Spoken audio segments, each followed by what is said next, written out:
right, everybody.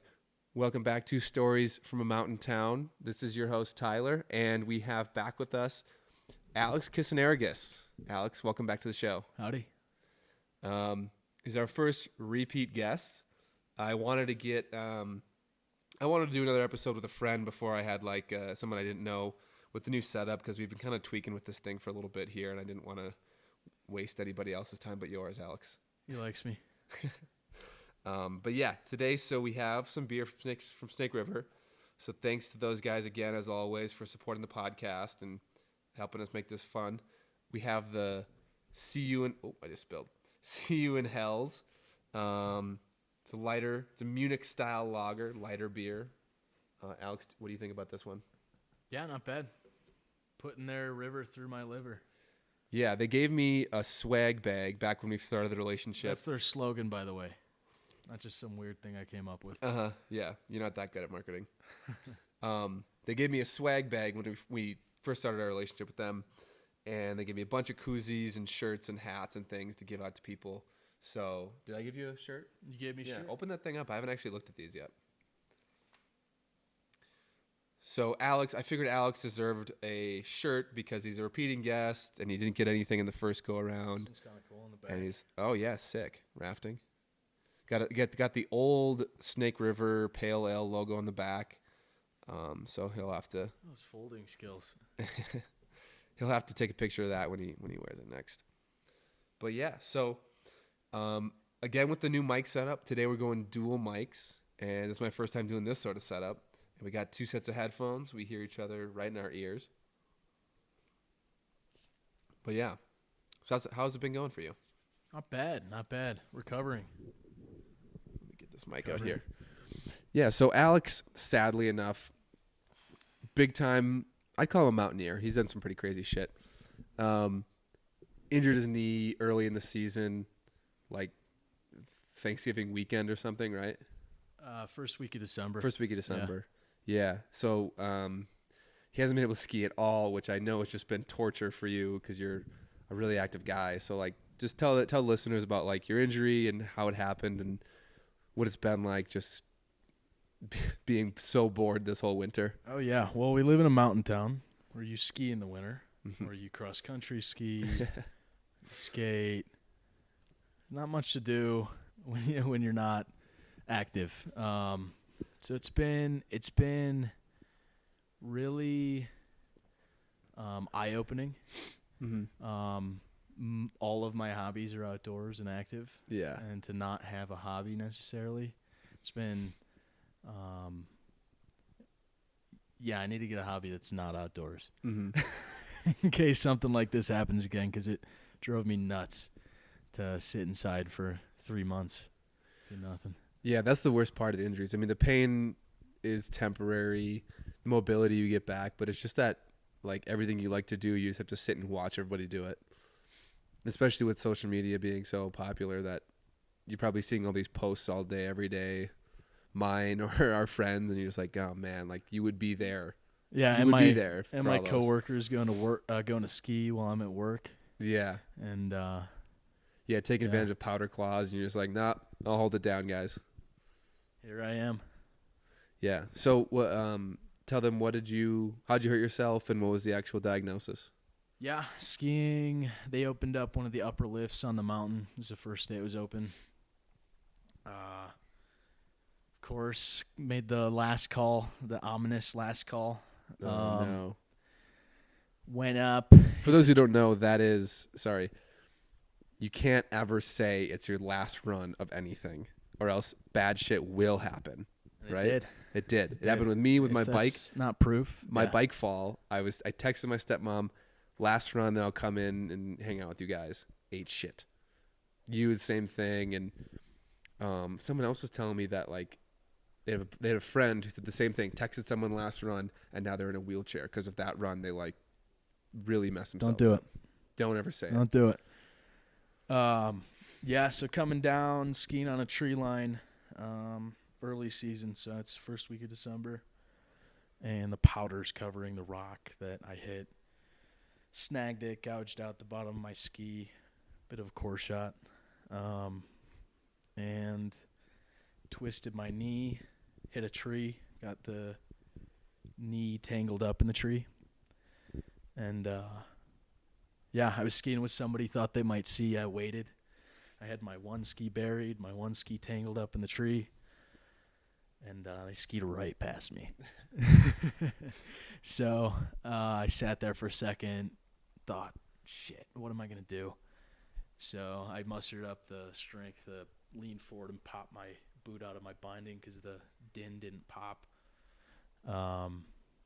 And crawled over to the groomer where I was like, okay, I can either wave down ski patrol or I can ski down on this while the adrenaline's in. So I skied down, probably ill-advised. Shouldn't have done that. Got about halfway down, knee gave out completely, and got down to the bottom. Took a step, immediately collapsed on that leg. Yeah. And that was when I really knew something was absolutely wrong. That's a story of my MCL. Yeah, so that was an MCL tear. It was grade 2-3. It was hanging on by a thread.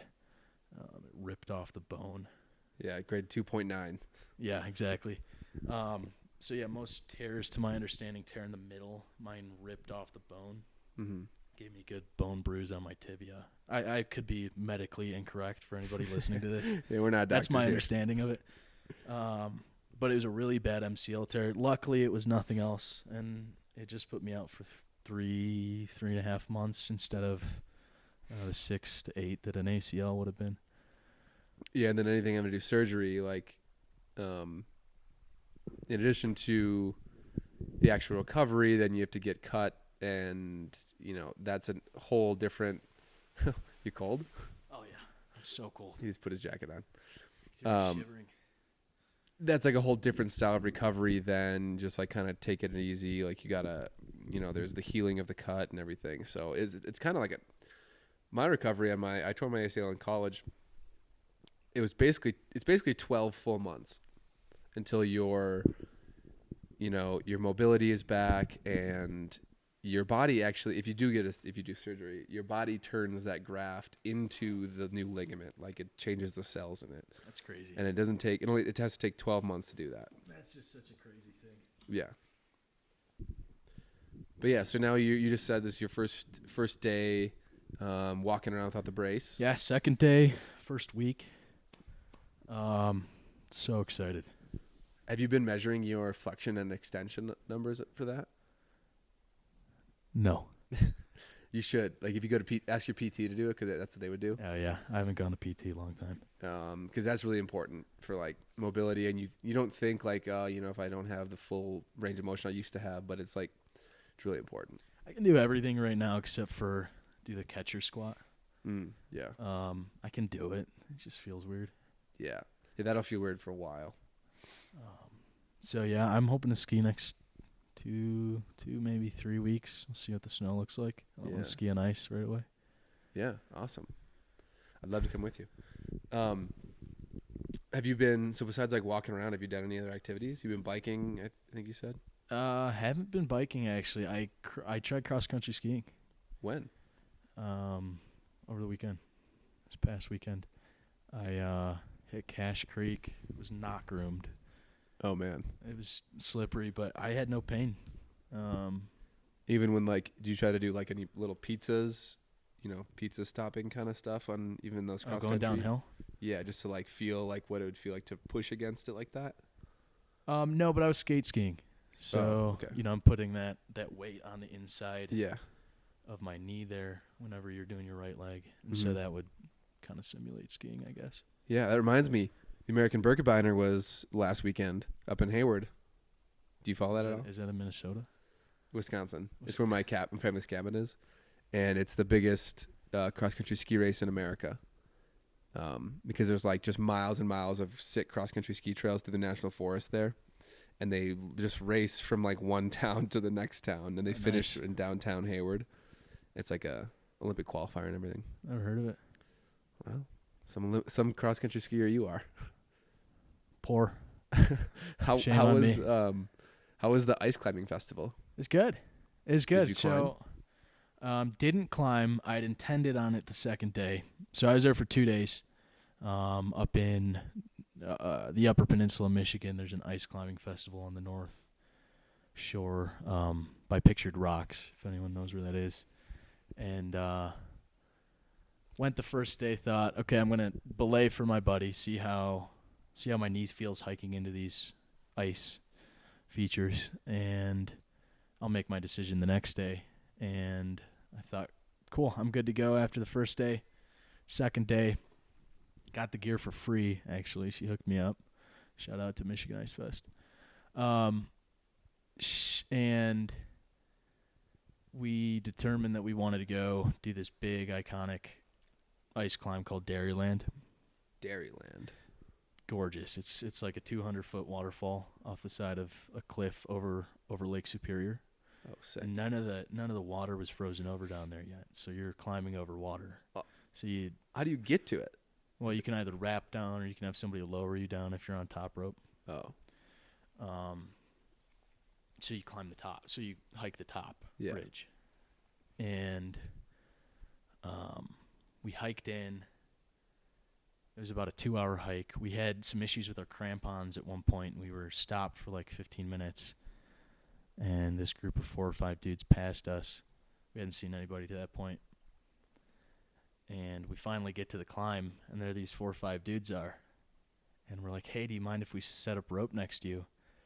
And they're like, hey, we're actually doing a photo shoot for whatever company. They were a bunch of pros. Oh, sick. Known for ice climbing. Blanking on their names right now. But they were doing a shoot for somebody, and we didn't end up getting to climb that. So we found one smaller near it. And my buddy leaned over the edge and was like, there's nothing to go down. How can you tell? Like, you can't tell from the top. uh-huh. So he climbed down about 10 feet, hung over the edge, looked down, and like the ice was too thin to climb there. Like you can see it. He has a video of it. It's kind of like bat winged out, and it doesn't go down very far, and it's real thin. Uh-huh. You wouldn't want to climb on it. I wouldn't want to climb on any ice. Because that's just insane, because like we know ice breaks and you're hitting it with picks.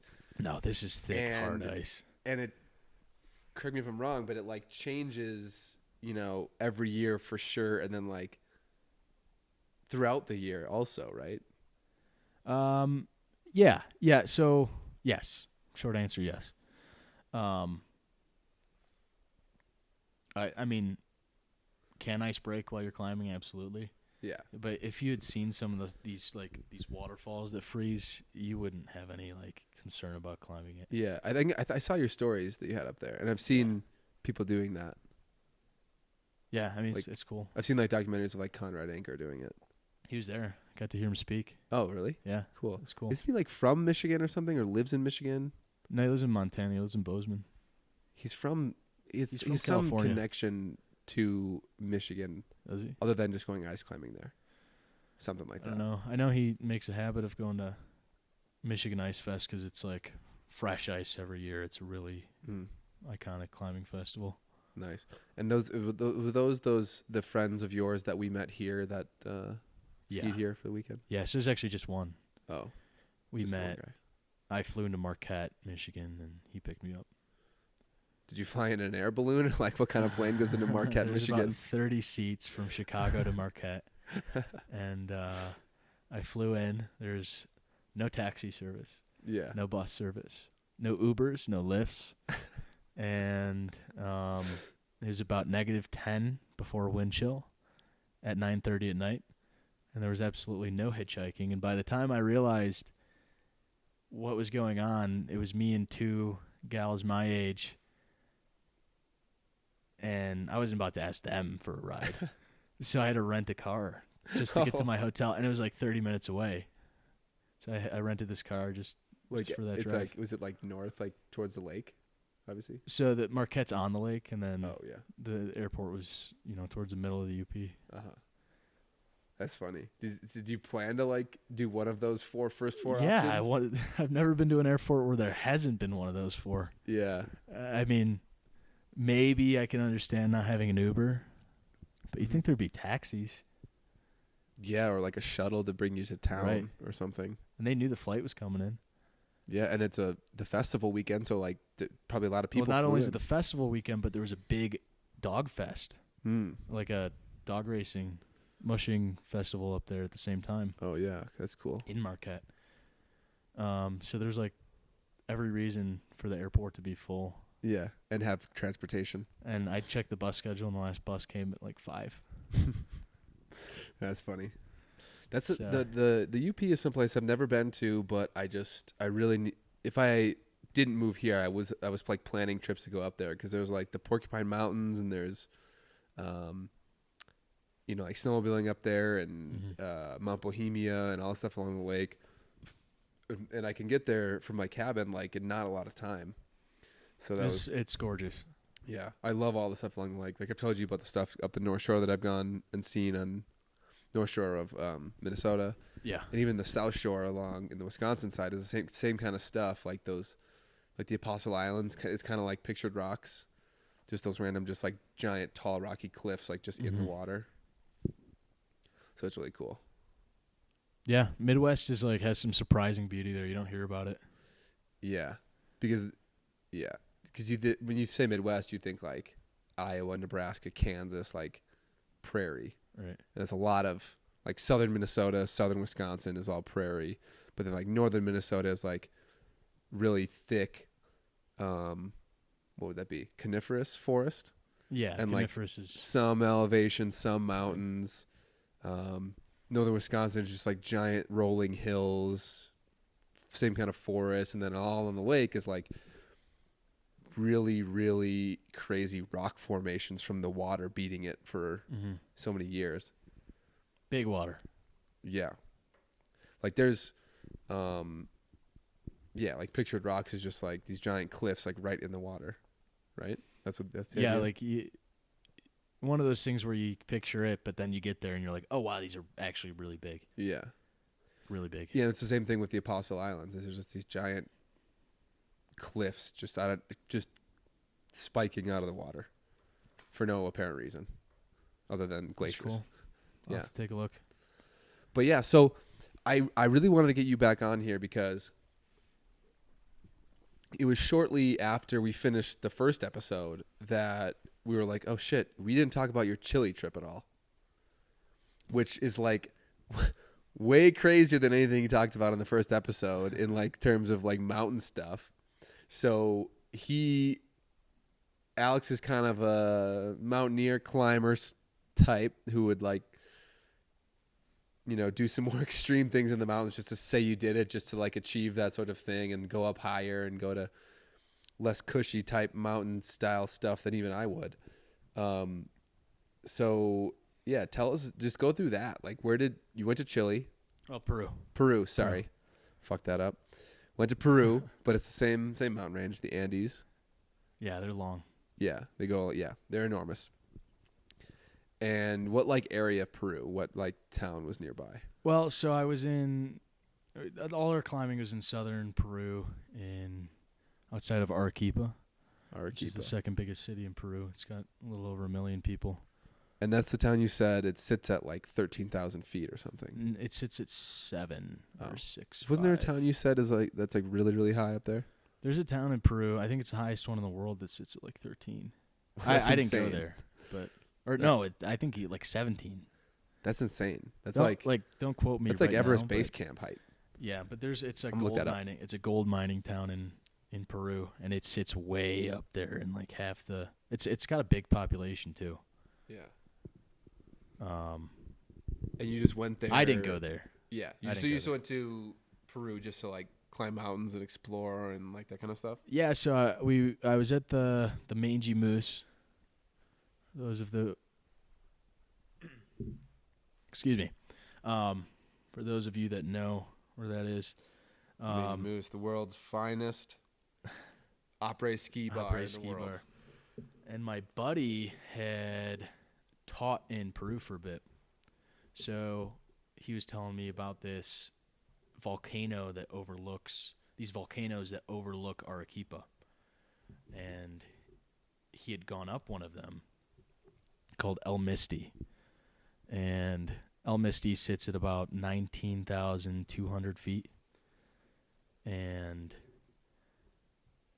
For reference to the Jackson locals, the Grand Teton is like 13,500 feet.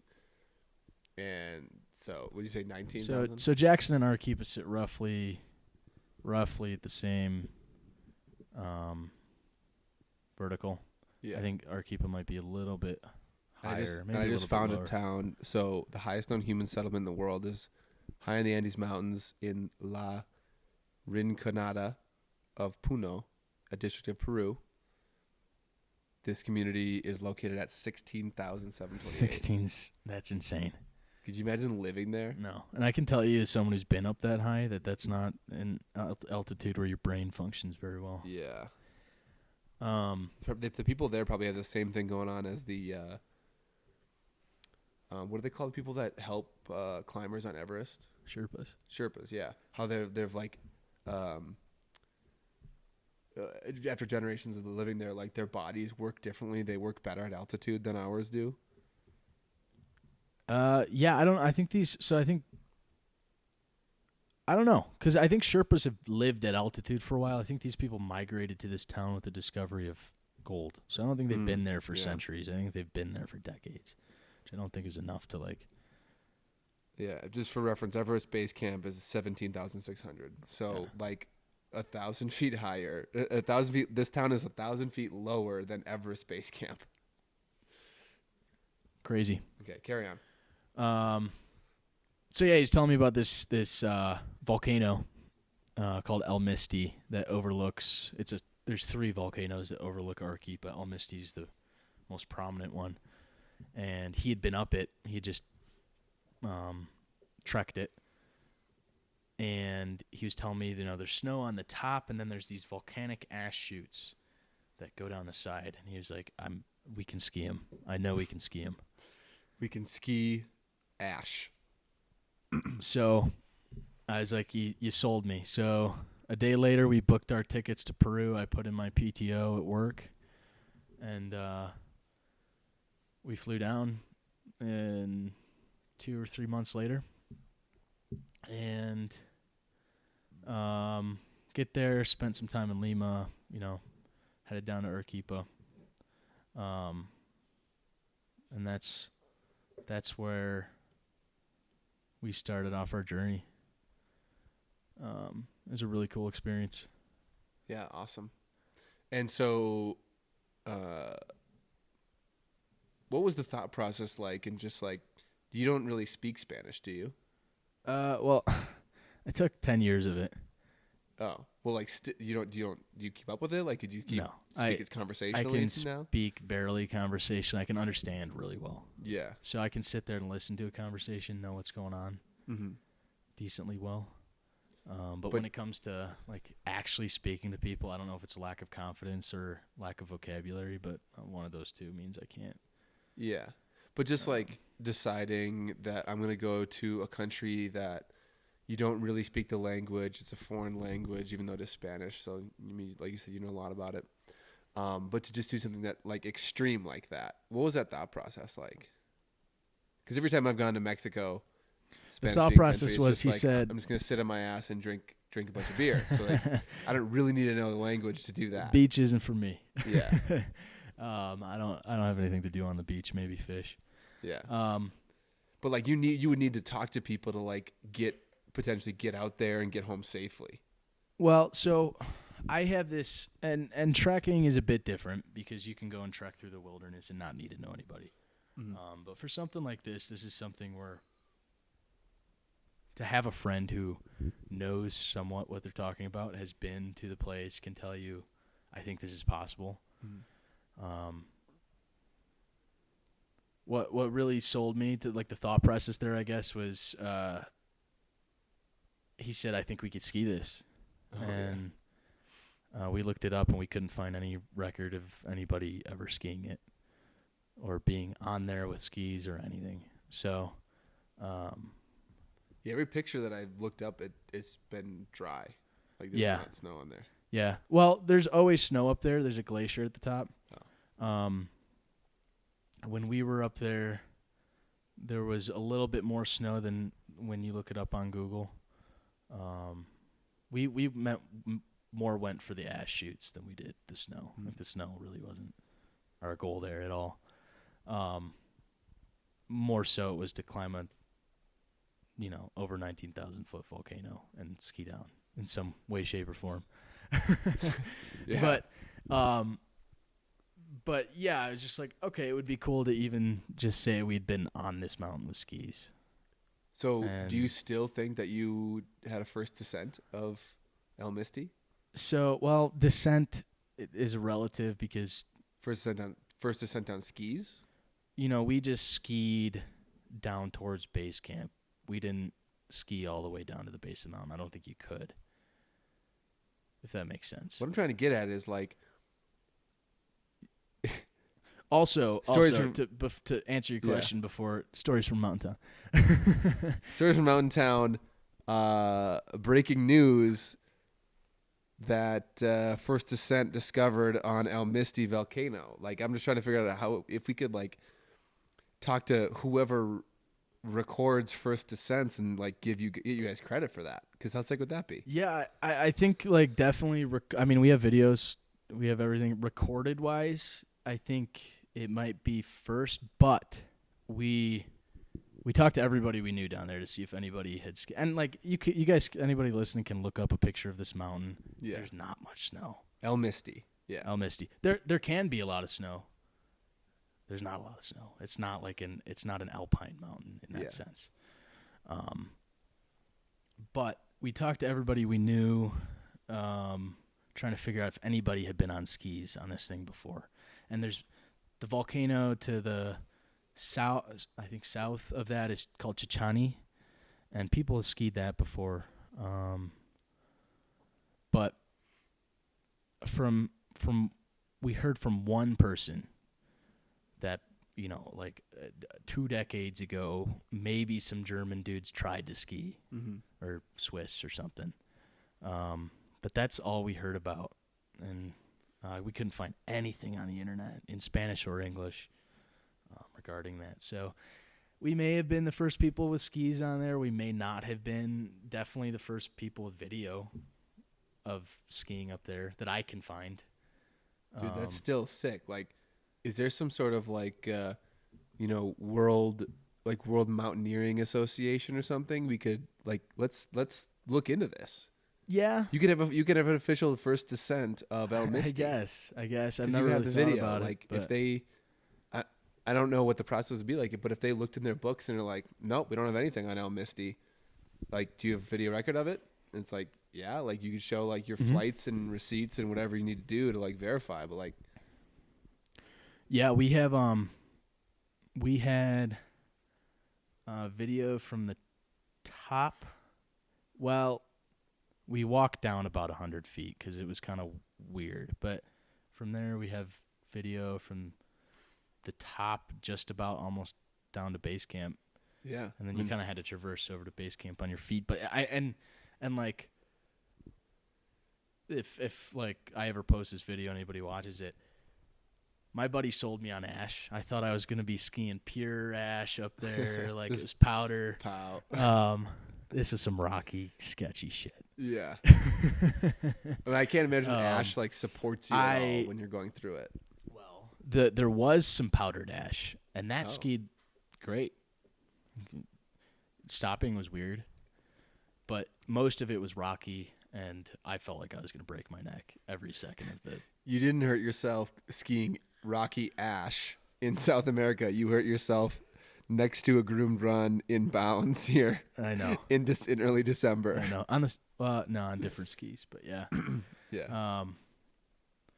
Yeah. I mean, that's just it's just one of those things where I think we got lucky, but it's kind of nuts though, because it could have been a bad situation because so it's an active volcano, so there's smoke coming out of the top. Not smoke, but like sulfur clouds coming out the top. like you can go up into the volcano, like look through over the rim and see like Lava. you don't see lava, but you see it's just like sulfur smoke coming. Did out. you do that? Is that where you summited? Yeah. So the summit is on one of the lips of that rim, and there's a big cross up there. It's kind of cool, and it's probably not an overly hard hike trek up there. I was incredibly sick.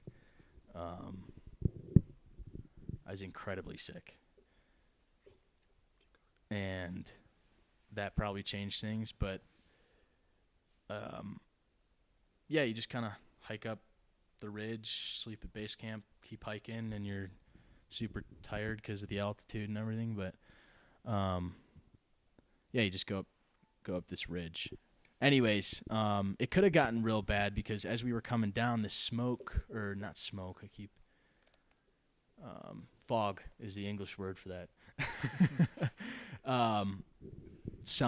Fog rolled through, and my buddy and I lost each other because I was skiing well behind him. He was just ripping through this rock, and I was taking my time.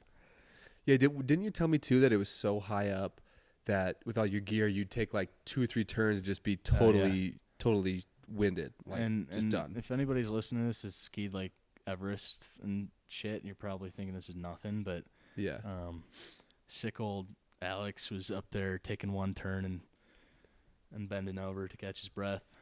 Yeah, and did you live here at that time too? Yeah. Okay. Yeah, I was living here. I was gonna say. So I had acclimated to altitude, which had helped, but well, 6,000 feet, not 17,000. Right. So I think if you look it up, it says you start your hike at 10,000.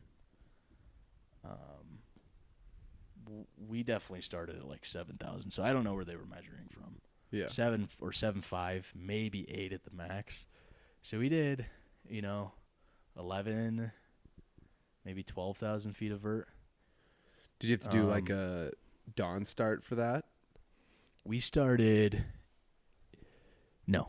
So first day we started in the morning, got to base camp, which was at 15 or 14.5. Oh, really? I don't know. Somebody's gonna look this up and tell me I'm wrong. We need like a Jamie. Yeah. Young Noah, look this up. Over there in the corner. Maverick. Young Mav. Maverick, look this up. But yeah, anyways, it was at like 15,000. So we got to base camp around 5 maybe. Went right to bed. That's a really high base camp. When like the rest of the vertical like isn't that much more. Yeah, but like air's thin up there. Mm-hmm. Air's thin up there. And what is like base camp? It might have been 14. Just a bunch of tents. Might have been and 14. like guides and climbers. No. Base camp is a rock that kind of breaks the wind. Oh, it's just your base camp. So no. There's campsite. Like there's fire pits. Oh. That like people have placed rocks for fire pits, and that's it. Was there anybody else there with you when you were there? So we met an Israeli dude and a French dude, and those were the only other 2 dudes. Okay, I was thinking when you say base camp, I don't know. I just compared it to like, it's like I was comparing it to like a little tent town. No, it's not like not it's a just base a camp spot. in that It's just a spot for sense. climbers to camp. Yeah. Okay. Not in like a little town base camp like you might think in the Himalayas. Yeah. Or in Concagua. Yeah. But yeah, we went up there. We hiked with these guys, climbed. There's no vertical grade 5 climbing at any point. It's not that technical. But we skied down, and the Israeli guy got down after us, and we were waiting for this French guy. Like after the fog broke, my buddy and I finally found each other. Mm-hmm. Our driver said, "Hey, if you're not here by 5, I'm leaving you." We had hired this guy to come pick us up in his like 4x4. Yeah. And so we were on a time crunch, but this French dude wasn't down yet. and we felt responsible. And we're running out of food and water at this point. So we talked with the Israeli dude. We're like, what do we do? What do we do? Like, the three of us determined we didn't have enough, like, water, food, or, like, dry clothing to stay the night again. Mm-hmm. So we ended up agreeing that my buddy and I would go down. We would give all of our food and water to the Israeli dude. He would wait for the French dude. If the French dude wasn't back by a certain time, he would come down. He would text us, and then we would call somebody. You know, the emergency rescue. There's no search and rescue, but we would figure something out. Yeah. And calling the National Guard. Peruvian National Guard. But yeah, so he scared the shit out of us because we thought the fog rolled through. Like, you could easily slip, fall. Like, there was rock falls coming down as we were skiing down. It was sketch. Yeah. And he still wasn't coming. So finally we went down. We, like, sprinted down as fast as we could down to where our van was supposed to meet us, or the 4x4 or whatever it was. It was a big, like, old Land Rover or something. Like 500,000 miles on it and still going strong. Exactly. So we get down there, and somehow these guys, we get to the van, or we get to very close to the van, and we turn around and we see these big clouds of smoke, or big clouds of ash, and these two dudes are taking a shortcut. They're running down these ash chutes. What? Yeah. And so they caught up to us. Oh, man. And the French dude had fallen asleep at like 18,000 feet. He sat down to take a rest, or to take to rest, and he fell asleep because that's what altitude does. Like, yeah. So the French dude, me, and my buddy got to the summit at the same time, and the first thing those two did was lay down and fall asleep. Like, you can't do that at 19,000 feet, guys. Isn't that like the main reason people die on Everest? Like, they think they need to just take a nap, and then it just sucks the will out of you to get up and get down. So I was thinking something along those lines the entire time that he was up there. I was like, either like a rock fell and hit him, or he's asleep, or he got lost because the fog rolled in and he doesn't know where he is. Mm-hmm. And so, yeah, he had just fallen asleep up there. I was baffled. Friggin' lazy ass French people. Oh man, he's a cool guy. Yeah, but yeah, yeah. No one who climbs that volcano is lazy. Just for the record. No, that was. So, I told you I was sick. Yeah.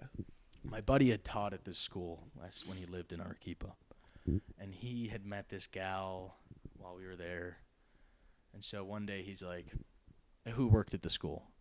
And he was like, hey, we're going to go get dinner with this gal's family. Like, they're going to cook us dinner. I was like, oh, sweet. Get some Peruvian culture. We drive. We meet them in the middle of town, and they're in a taxi. I'm like, I'm not hopping in a taxi with these random people. What am I? So my buddy convinces me it's going to be fine. And we're driving, and we're driving. And we're driving, and we get further and further into, like, the slums. Oh, no. Of Arequipa. And there's dogs with, like, their ears rotting off. And yuck. And, like, like, trash. Like, it was bad. Like, a bad relative. I'm sure there are worse places. But, like, it's probably not a great neighborhood to grow up in. Like, worse than Detroit? But he didn't say yes, people. Yes. Okay. Yes. So, we get out of the car, and immediately everybody around is like, what are these two white dudes doing here? Freaking gringos. Exactly. Who brought the gringos into town? Yeah. So I'm like, oh no, what do we do? And my buddy's like, I didn't know we were coming here, man. And so the kids come running out, and they're so happy. They're like stoked that we're there. And they bring the soccer ball out, and we start playing soccer with them, and everything was awesome. And this family is just awesome, and you could tell, like, there was like 7 of them or 8 in a 2-bedroom, and it was so, like, you walk in, it was their kitchen, and then you walked into like an open, like there was no roof on it, and then you walked into like 2 rooms, and those were the 2 bedrooms. That was their property. Jesus. And like their, like laundry machine was outside and stuff. We just like as most Americans just have like no concept of how many people live in something like that. Exactly. That's why I'm saying relative. I'm sure there's worse places. I don't know. I mean, I know there's worse places, but I don't know how many people live like that there. So I can't tell you that it was the worst neighborhood ever. But I can tell you that pretty darn bad. You know, the second I got out of the car, like I said, the dog with the rotting ear came up to me, and like just the way they treated it so nonchalantly, you knew that was like just a part of their life. Yeah. And so it really, like, we talk about not really realizing how great of a place we live in and how we take like America especially for granted. Yeah. That's a situation where your eyes kind of open. You're like, whoa, we definitely take things for granted. Yeah. But they cooked for us, and I didn't know what to do because I'm like, they shouldn't be cooking for us. They probably can't afford it. But she turns around. She's cooking up there. It smells good. I'm like, oh, sweet. We're getting some Peruvian food. Everybody sits around the dinner. The kids are like talking to me. I'm using what Spanish I know. And the mom turns around with the plate of the boniest fish I've ever seen. And mind you, we're in the middle of the desert. And there's like one river flowing through, and it is the dirtiest river I've ever seen.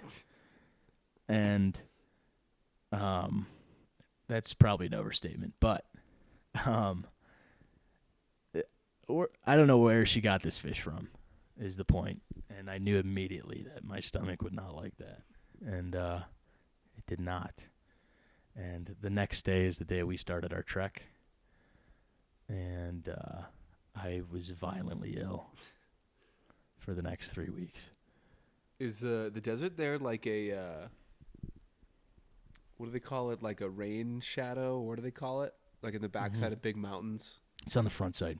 Oh, okay. It's just a different kind of desert. Well, no, you're right. I don't know why the desert's on that side. Yeah, weird. Well, think about think about the Rockies. I don't know. I'm not a geologist. The rest of Wyoming is what they call whatever kind of shadow that term is. High desert. Yeah, they call it like a moisture shadow or snow shadow or something like that. Because the mountains lock up all the moisture. Yeah, it all gets dropped here. So the rest of like Wyoming is super dry and like arid. I don't know. But it's on the ocean side of the mountains. Oh, yeah. So I don't know about that. Which is weird. So you're super sick, and you're doing this major, like, what you did is extreme for someone's feeling on their best day. You did just like on the verge of throwing up every moment. Man, it took every ounce. You think that was just like the water that might have been involved in the cooking, or like? I don't know. I ate every ounce of that fish though because I didn't want to put it to waste. You know. Yeah. Probably cost like, 10 cents for the whole meal, but like that's what they had. Right. And it's funny because I had a thing of peanut butter in my bag, and the kids had never had peanut butter before. Oh man! So wild. I was like, I gotta show these kids peanut butter. Yeah, they're gonna lose their minds. They did lose their minds. It was awesome. One of my favorite memories, and I gave them the peanut butter thing, and what was really eye opening too is, my buddy and I had brought water bottles because, we're not gonna drink the water. And these kids were so stoked on the water bottles because we let them keep them. Like disposable bottles of water? Yeah, or like a Dasani bottle. Oh, like a Dasani. Yeah, like they were so excited because these plastic bottles. Yeah. That's one of the weird things I noticed about, I'm sure it's a similar thing there, when I was in Morocco going to all these small towns, like their only water source in the town was just full of all their garbage. And I'm like, no wonder nobody can drink their water. Like the locals can't drink the water.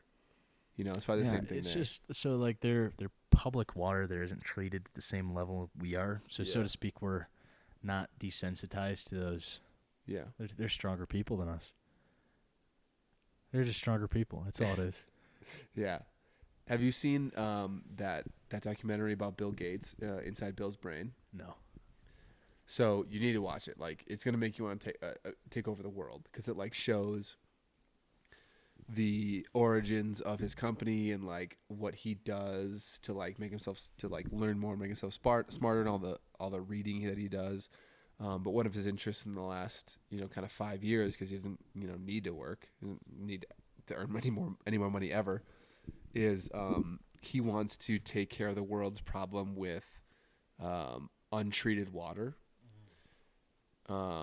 Because there's like this absurd amount of kids every year who die from the bacteria found in like shit water and like toilet water and like sewage water. Dysentery?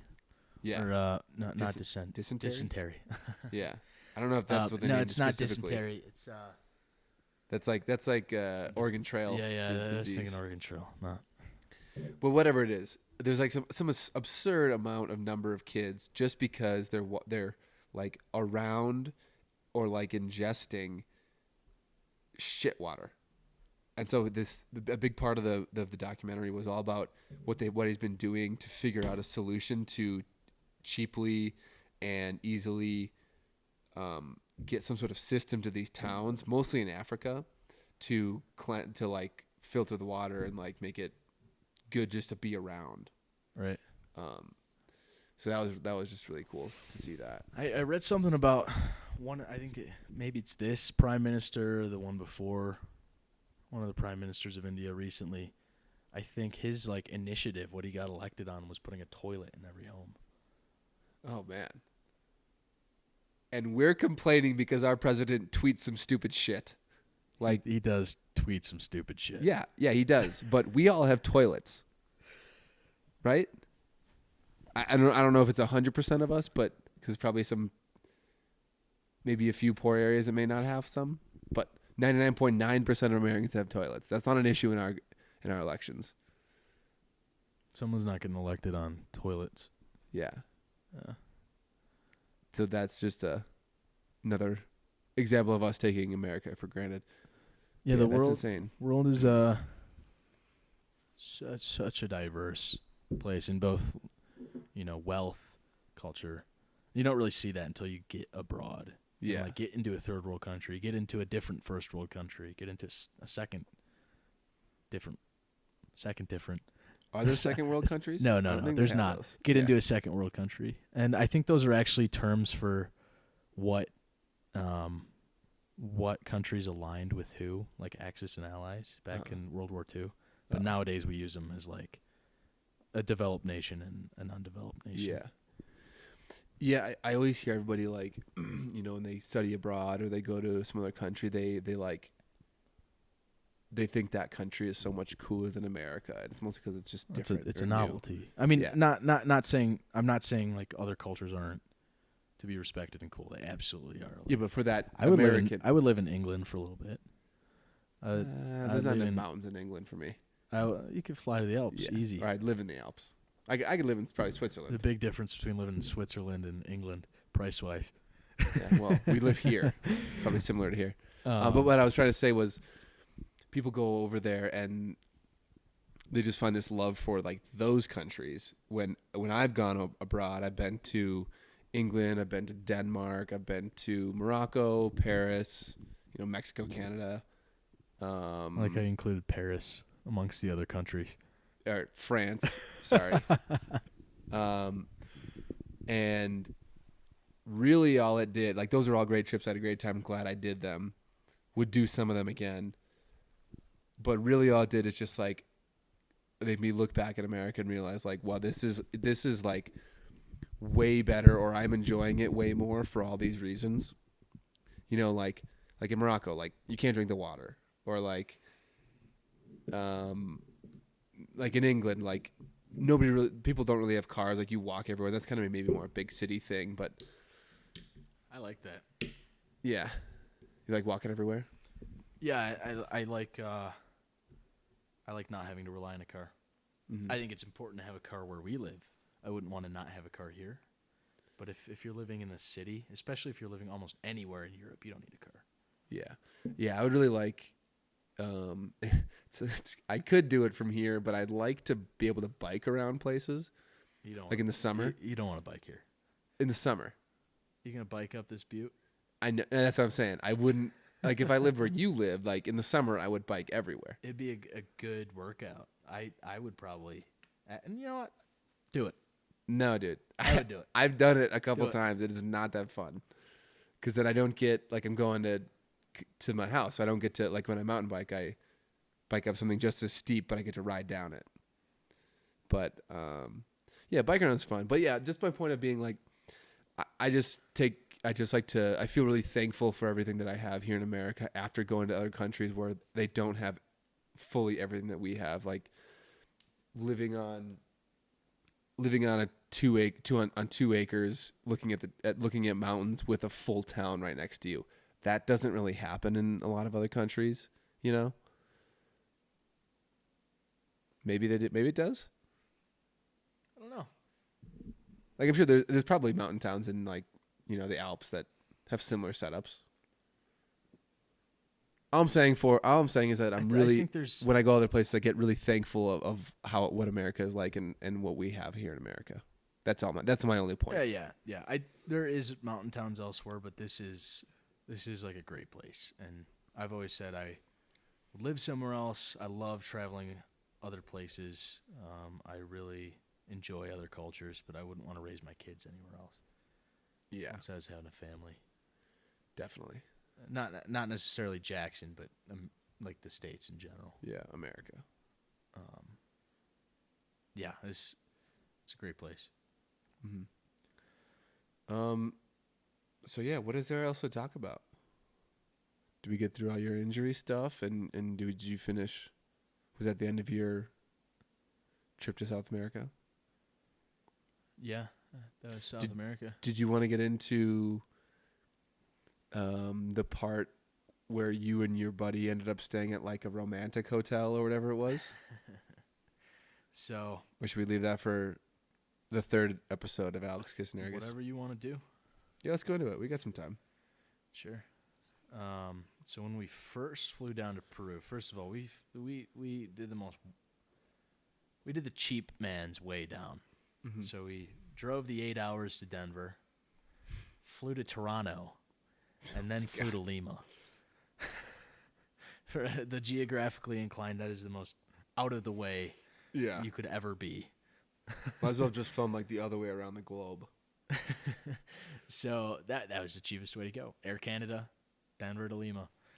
But we got into Lima at like midnight, and my buddy had booked us an Airbnb, and he wasn't too familiar with Lima. He had spent 95% of his time in Arequipa when he was down there, and so I didn't know that.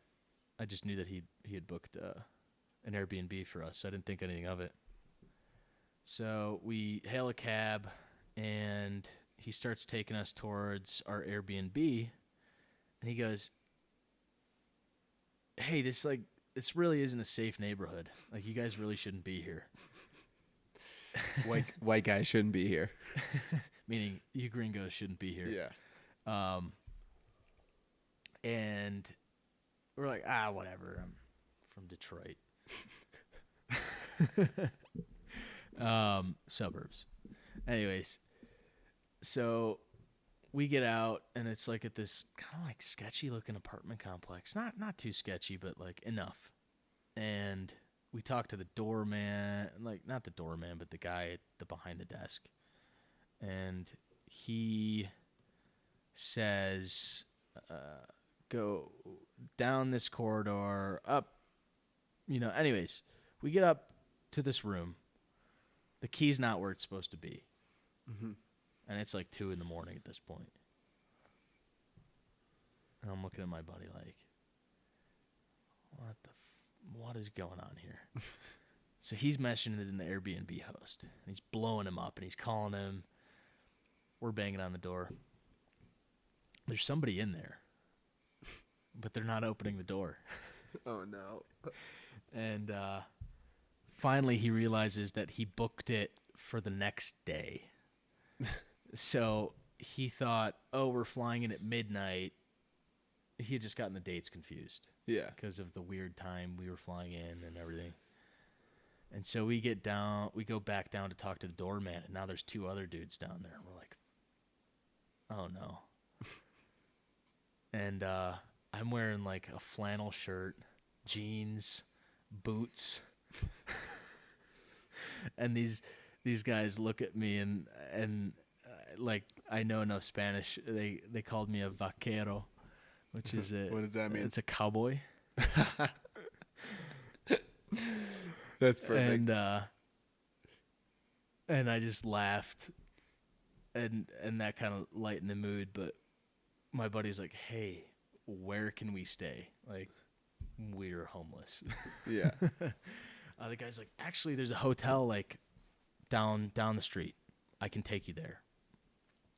And so we throw him some cash to this dude escorts us down the road. And like you could tell the area we're in is not great, right? But we come around the corner and there's this like really nice ivy covered building with a wall built around it. I'm like, oh, what? I don't know where we are. Where am I? So we walk in and there's like this like teenage couple. And they just look at us, and they're like, "What?" Like you could see the looks on their face, like, "What are these 2 white dudes doing here?" And so we walk in, and the dude walks in behind us, and my buddy goes to the counter, and he's like, "Hey, can we get a room? Like, you just need it for, we just flew in." And she's like, "We only rent the room by 2 hours." Like for every 2 hours, or only for no, 2 they hours? only rent it for 2 hours because this is a room where teenagers go to have sex because they all live with their parents, or young couples go to have sex. So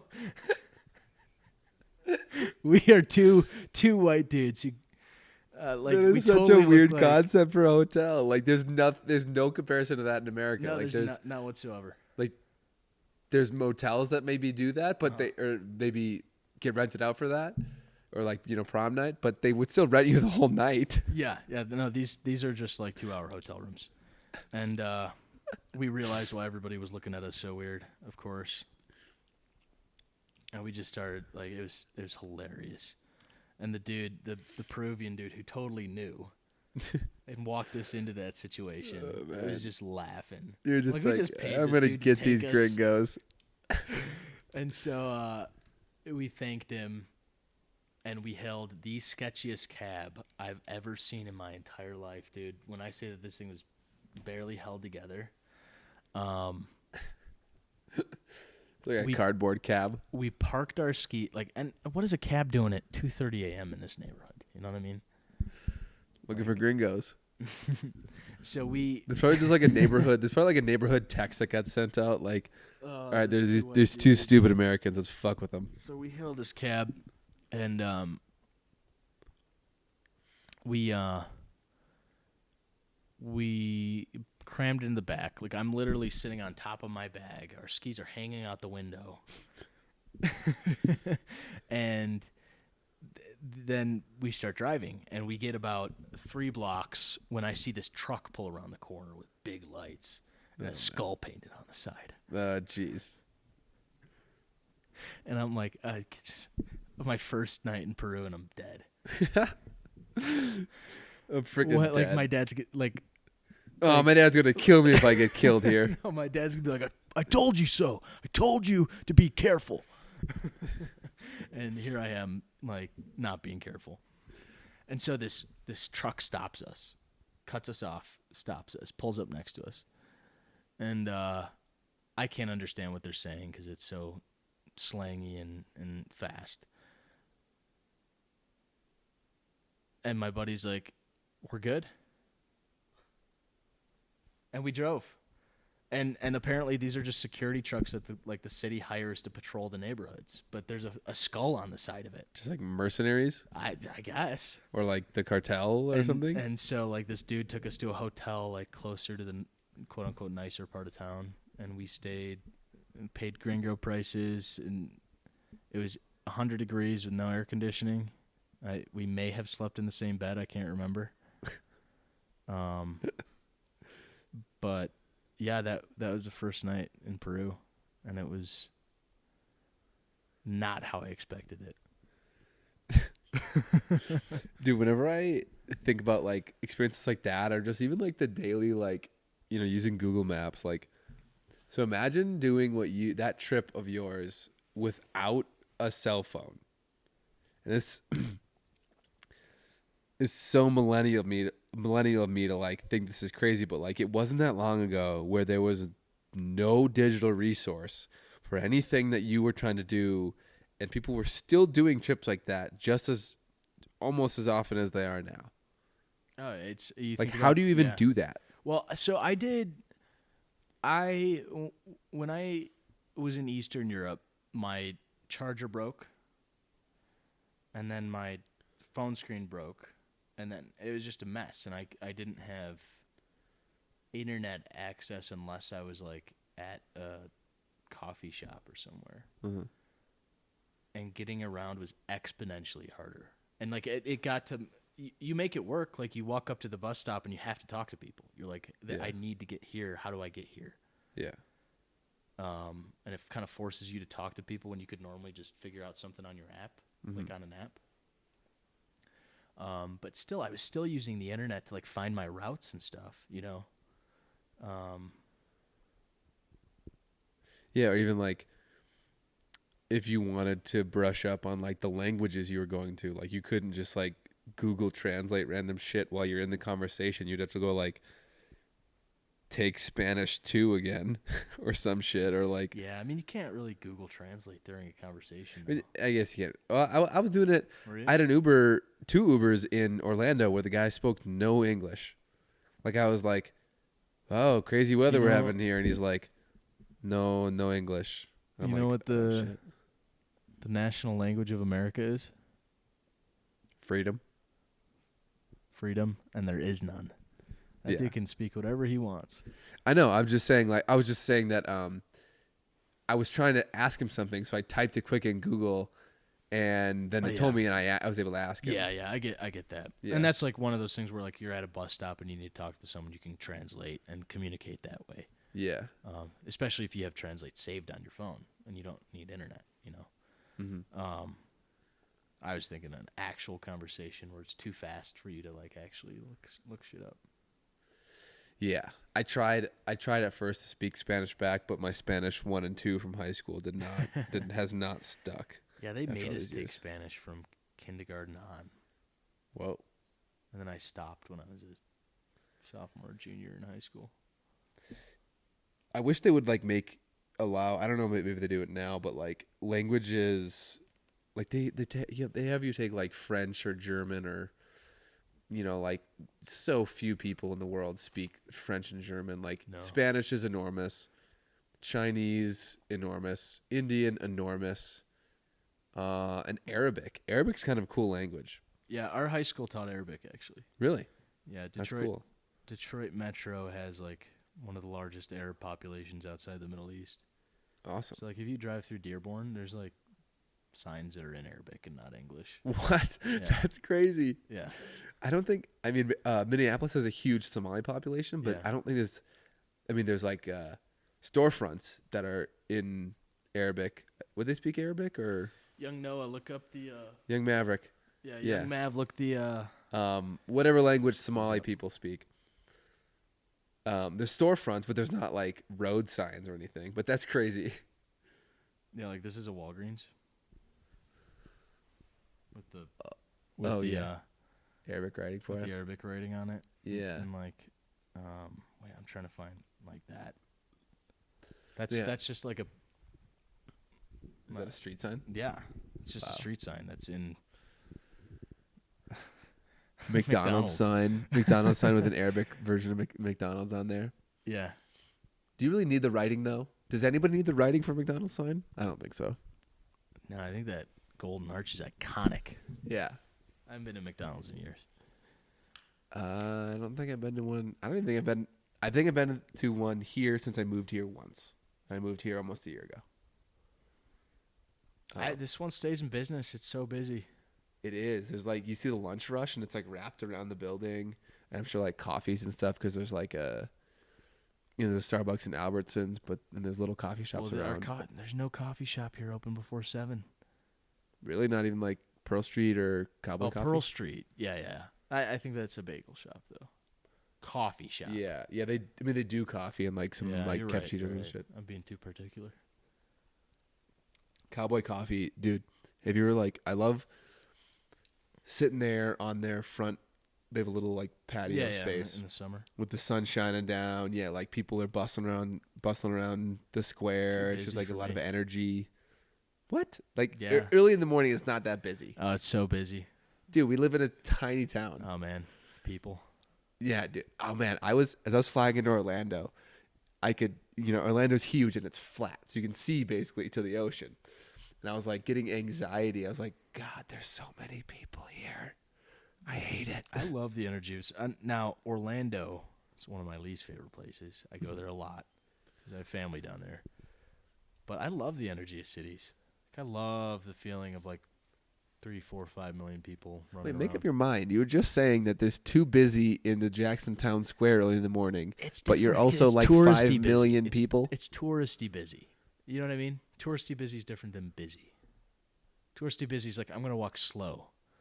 Because I'm on vacation. I'm on vacation. Yeah, I always get that when. So I appreciate tourists for like the economy they bring in. I think everybody is entitled to these mountains just as much as they are. But sometimes I'm trying to get places and they're in their way. Dude, and this is including myself and everyone that I love. People on vacation are just stupider because they're just like, they have the attitude of like, I'm on vacation. I can relax. I don't need to have my guard up. I can do whatever I want. My favorite is, I can be drunk. Let me walk in the middle of the street and take a picture of the $1 Million Cowboy. Yeah, the Cowboy Bar. In the like, don't look for traffic.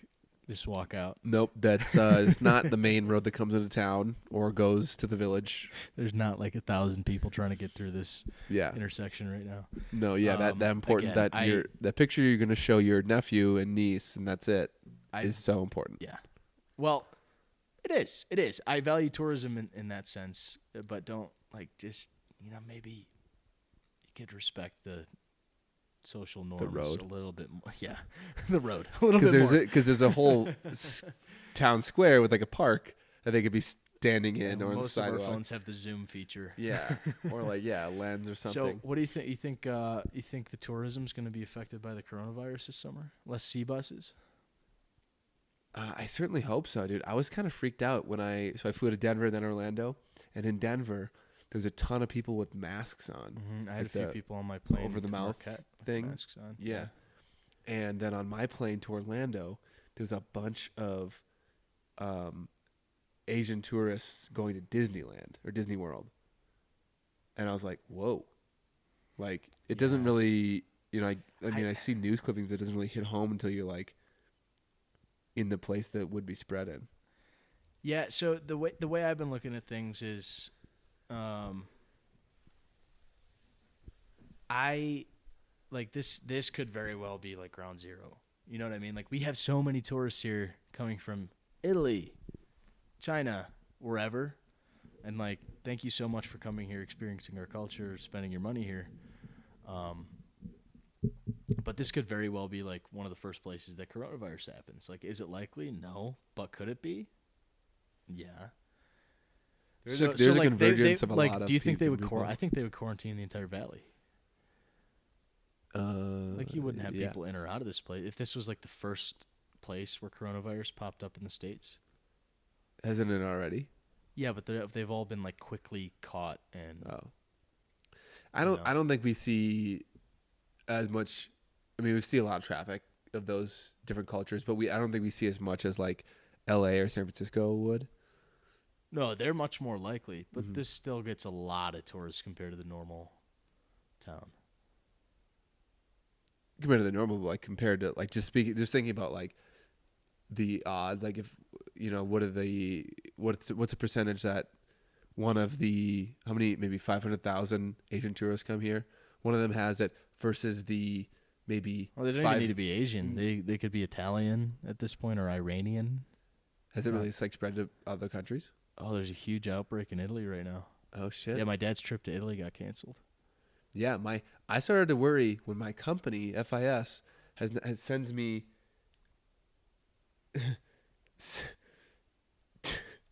send I just got a really weird text from Taylor.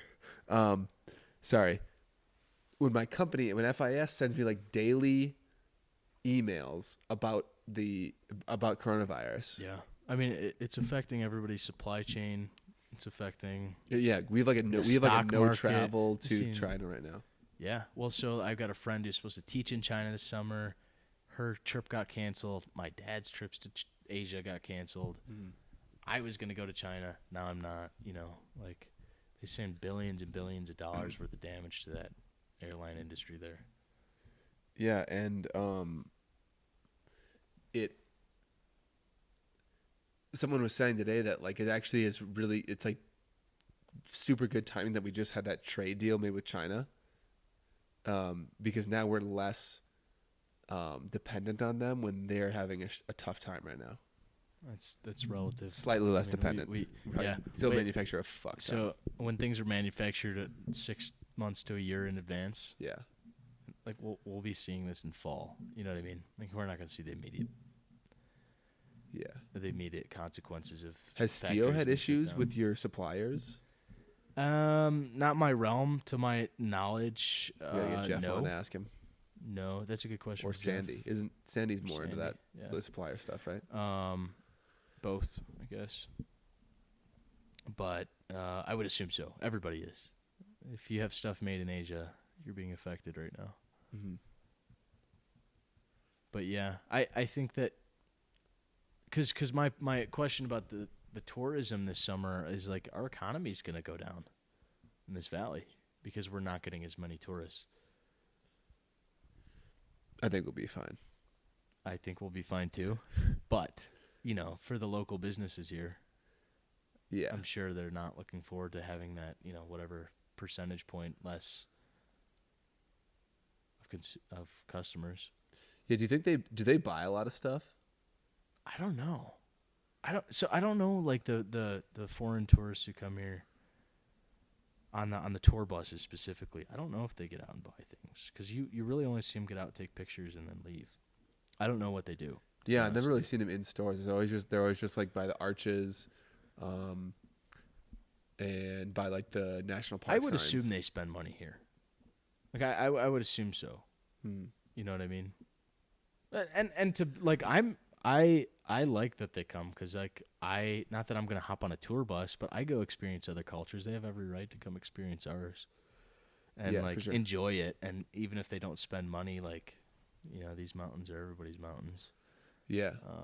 I just wonder. It gets annoying like when people walk out on the road, but then you got to think, am I just being a dick? Mostly no. No, they're bad too. Yeah. When they walk into the road. When anybody walks into the road. I think I've told you this before, but do you know like China is like obsessed with Jackson Hole. Like so they built some replica towns outside of like Beijing or something. Because Jackson Hole, China. Yeah, so they built a replica London, a Paris, and then a Jackson Hole, and it just looks exactly like our town square, like with the park and like the shops. The shops are obviously a little bit different because those change all the time, but like of all the cities, they built a replica Jackson Hole. Isn't that insane? Yeah, I think there's an urban myth that JHMR ordered something one time, like important parts for their gondola system or something, and it got sent to Jackson Hole, China instead, and they never got it. Oh my god, that's insane. That's funny. And I don't know. Who's the guy at FedEx that is like, what? It's supposed to go to Jackson Hole, Wyoming, not China? I had no clue. Yeah, exactly. And I'm pretty sure it's like just outside of Shanghai where there's no mountains. Yeah. And They have no use for any gondola Yeah. equipment whatsoever. Yeah, they built them in just like a nothingness area. Mm-hmm. All the towns are near each other, thinking people go live there. But like you could live next to the Paris, China, Eiffel Tower for like nothing because all those apartments that are replicas of the real apartments are just totally open. There's so many replica Eiffel Towers. Yeah. There's one in like Vegas, China. Where else? I don't know. Those were the two I was thinking of. I guess I just assumed there was more. Probably Atlantic City. Yeah. Maybe not. It's kind of a funny thing to be like, we're going to build a replica, whatever. But then we have a replica Eiffel Tower in our Las Vegas. You know what I mean? Like we have a replica Taj Mahal in Atlantic City. Yeah, well, that's like on the place I'm going. Like that's super gimmicky. Instead of putting in the work to try to make your own thing that's uniquely popular, we just say like we're just gonna miniaturize something that's already popular somewhere else. Or we and China with the replica towns and like I don't know what the thought I don't know if they do it process was anywhere there. else in like resort towns. You wonder if it's like, hey, we don't want our money leaving our economy. Can we just put this town here? You know what I mean? Or they're like, oh, it's just safe for investment because like people like that thing. Let's just put that thing here. Yeah, I watched a video where this guy was touring his like log home, replica log home, and he was like, I just love Western movies, and that was his reason for buying a home in Jackson Hole, China. This Chinese guy. this guy said from that? Shanghai. Yeah, Oh. like he moved to Jackson Hole, China, because he loved Western movies. Yeah. Well, that's a good reason. Um, If you can't get the Western, if you don't want to leave China, but you want to get the Western culture, go to Yeah. Jackson Hole, China. No, absolutely. But you wonder if there's enough of a market for that to justify building a town. Yeah. What if like Because the draw to Jackson Hole, I think, is the mountains, not necessarily the downtown area. yeah. Is the Cowboy Bar cool? Yes. Or the Arches cool? Yes. But are It's they even the cooler to mountains? go climb a mountain. Right. Within 20 minutes of your house. That's way cooler. Yeah. What if like we start developing all these open space countries as they start being more developed with just repeats of other cities like somewhere maybe we start developing like countries in Africa and there's like a replica Dubuque, Iowa, replica Marquette, Michigan, replica Duluth, Minnesota, you know, because like randomly that culture or like in Somalia somewhere develops a replica Minneapolis because Somalians like Minneapolis. I never thought about that. I feel like those have to be.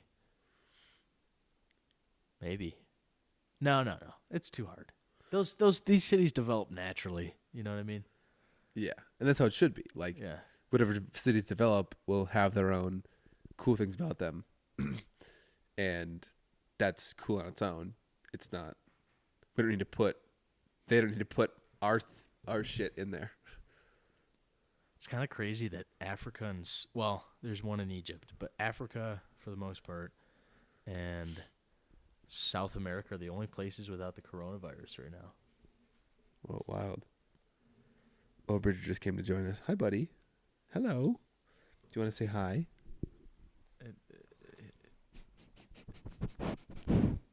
I hope you all heard him stiff at the mic. Yeah, I could hear it. Yeah.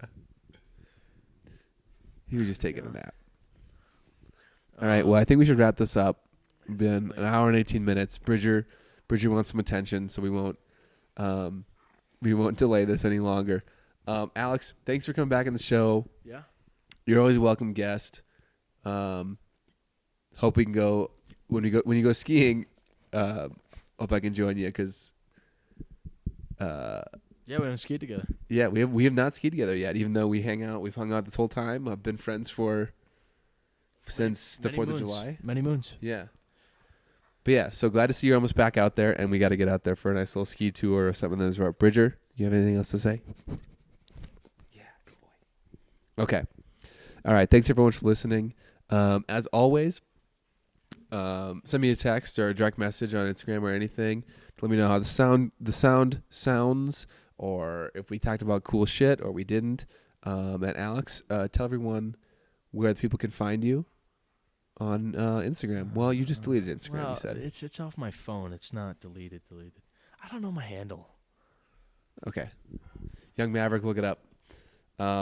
Yeah, no need to shout me out. I'm a anonymous man. Yeah. I appreciate it. Anyways, but yeah, thanks everyone for listening. Have a great week. Like I said in last week's episode, every day I wake up trying to figure out how I can do the next step to build my next dream. And I find that is a really good way to think about the day. So Bridger's being really anxious, but thanks everyone.